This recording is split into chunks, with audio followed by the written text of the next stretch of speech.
Hello everyone, welcome back my channel. I hope कि आप सभी लोग बहुत अच्छे होंगे। तो अच्छे रहिए, स्वस्थ रहिए, मस्त रहिए, हंसते रहिए और ऐसे ही मेरे वीडियोस देखते रहिए। तो आज का जो वीडियो है वो बहुत ही यूज़फुल होने वाला है। आज मैं आपको किचन ऑर्गेनाइज़र और किचन आइडियाज़ के टिप्स एंड ट्रिक्स यहाँ पर शेयर करने वाली हूँ। तो चलिए फटाफट से स्टार्ट करते हैं। तो गाइस, इस तरीके की बास्केट हम सबके घर में होती है और नई है तो आप एक ख़रीद भी सकते हैं। ईजिली 30-35 रुपये की आ जाती है। तो इस स्टिक से आज हम एक प्लेट ऑर्गेनाइज़र बनाने वाले हैं जो कि ऑनलाइन बहुत महंगे मिलते हैं। इसके लिए हमें चाहिए होगी स्टिक। मैंने यहाँ पर कुल्फ़ी स्टिक ले रही हूँ, आप चाहे तो कोई भी स्टिक वगैरह ले सकते हैं, नहीं तो आप अपने घर में ही कुछ कबाड़ में ढूंढेंगे तो कुछ ना कुछ ऐसी छोटी सी डंडी वगैरह मिल जाएंगी। अगर नहीं भी मिलती हैं तो आप कुल्फ़ी स्टिक ले लीजिए। 10 रुपये का पैकेट मिल जाता है आपको, किसी भी स्टेशनरी शॉप पर ईजिली मिल जाएगा। और 10 रुपये में 10 स्टिक आती है जो कि आपके लिए बहुत है।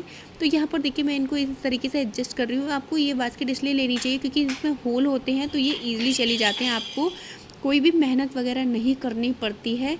और आप इसको ईजिली यहाँ पर फर्स्ट तो मैंने अपना चकला रखने के लिए बनाया, फिर इसमें कुछ इस तरीके से पतली भी स्टिक भी एक आ गई थी, एक ही आई थी, ज़्यादा नहीं, बाकी की सब सेम साइज़ की थी।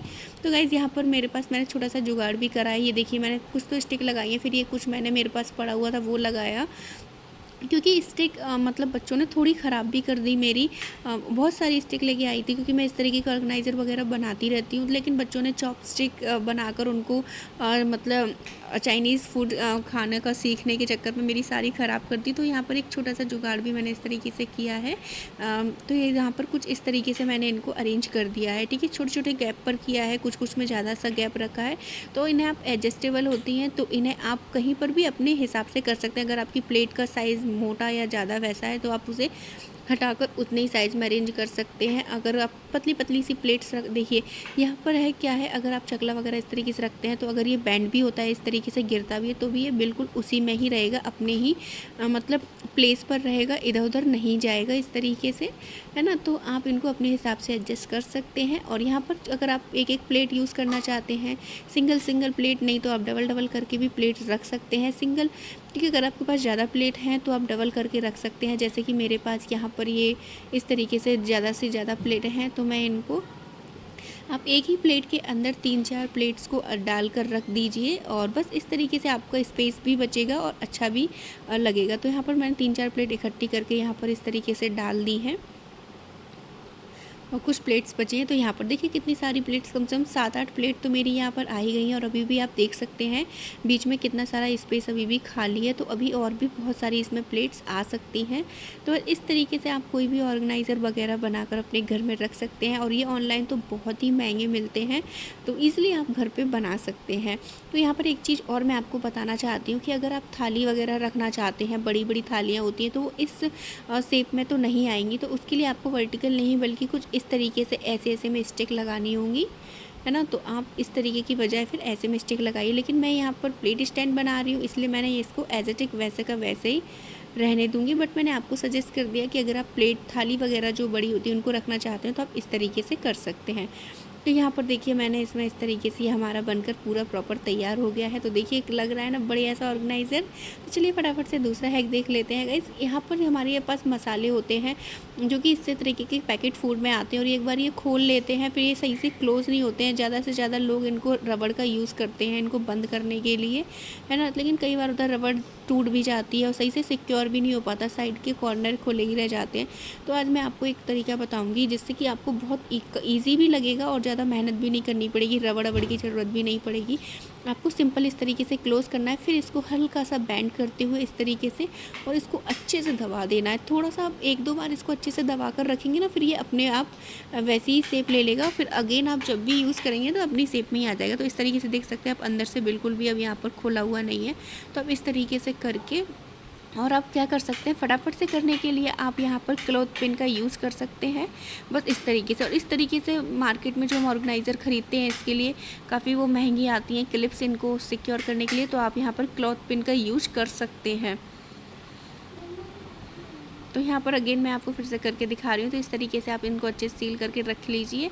और देखिए यहाँ पर एक बार फिर से मैं दिखा देती हूँ आपको। तो बस इस तरीके से आपके जितने भी फूड वगैरह हो तो आप इनको इस तरीके से पिन लगाकर अपने किचन में रख सकते हैं। और इनको या तो आप एयर टाइट कंटेनर में रखें या फ्रिज में रखें, तो ये और इनकी लॉन्ग लाइफ हो जाएगी। तो गाइस इस बार कई बार क्या होता है कि हम जब भी पैकेट फूड मतलब इस तरीके से कुछ भी सामान खरीद के लाते हैं तो स्टोर करने के बाद थोड़ा बहुत पन्नी में बच जाता है। तो उसके लिए आप क्या कर सकते हैं, आप रबड़ लगाकर, सबसे पहला ऑप्शन हमारे पास यही होता है कि आप उसमें इस तरीके का छल्ला लगाकर बांध दें। पर इसमें बहुत टाइम लगता है और हमें किचन में चाहिए फटाफट से होने वाले टिप्स एंड ट्रिक्स और फटाफट से हम काम कर सकें।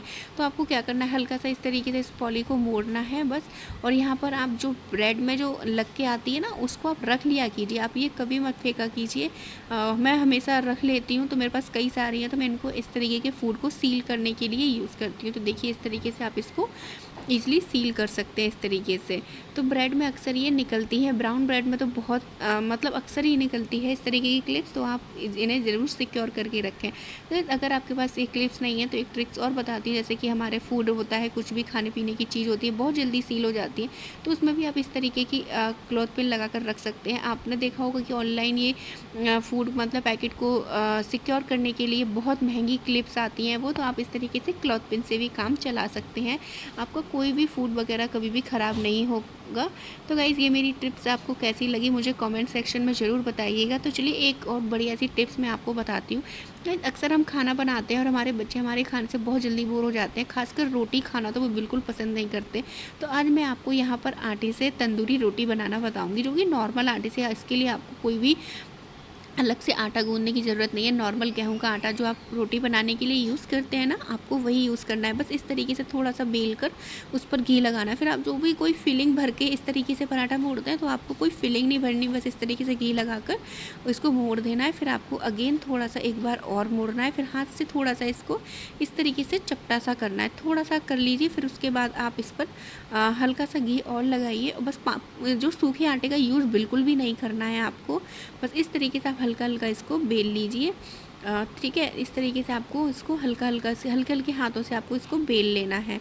और अगेन मैं आपको बता रही हूँ, सूखा आटा बिल्कुल भी यूज़ ना करें, डस्टिंग बिल्कुल ना करें इसकी, बस ऑयल से ही आपको इसको ग्रीस करके ही बेलना है। अगर चिपक रहा है तो आप हल्का सा ऑयल या घी और लगा सकते हैं। फिर इसको आप अपने तवे पर डाल दीजिए और ये देखिए एकदम से मतलब जैसे हमारी तंदूरी रोटी होती है ना, बिल्कुल वैसे ही टेक्सचर आता है। और आटे की होती है तो बहुत हेल्दी होती है, और बच्चों के नखरे को दूर करने के लिए तो ये बहुत ही ज़्यादा होती है। लेकिन हाँ गाइस, मैंने यहाँ पर तवे पर थोड़ा सा ऑयल लगाना भूल गई थी, आप हल्का सा ऑयल लगा लें तो चिपकेगा नहीं, है ना। तो इस तरीके से यहाँ पर सिक गया है मेरा। अभी इस तरह को मैं आँच पर भी आपको हल्का हल्का सा सेक लेना है। तो एक बार इससे बच्चों को खिलाकर ज़रूर ट्राई कीजिएगा, बहुत ही अच्छी लगती है खाने में, और बच्चों के नखरे सहने में तो बहुत ही आपको हेल्प मिलेगी। तो देखिए इस तरीके से सिककर हमारी तैयार हो गई है। तो इस पर हम हल्का सा घी ऊपर से लगाएंगे, हल्का सा ही, जिससे कि इसमें शाइन सी आ जाए थोड़ी सी, और बाकी का तो हमने घी से ही बनाया है। तो गाइज़ ये देखिए, अब आप इसे सर्व कीजिए बच्चों के लिए, बच्चों का बहुत मन खुश हो जाने वाला है, और वो बिल्कुल भी नखरे नहीं दिखाएंगे। तो गाइज़ ये थे मेरे आज की कुछ यूनिक टिप्स। आई होप कि आपको पसंद आए हो तो वीडियो को लाइक और चैनल को सब्सक्राइब कर लीजिए, क्योंकि मैं इस तरीके की वीडियोस लाती रहती हूँ। Bye bye.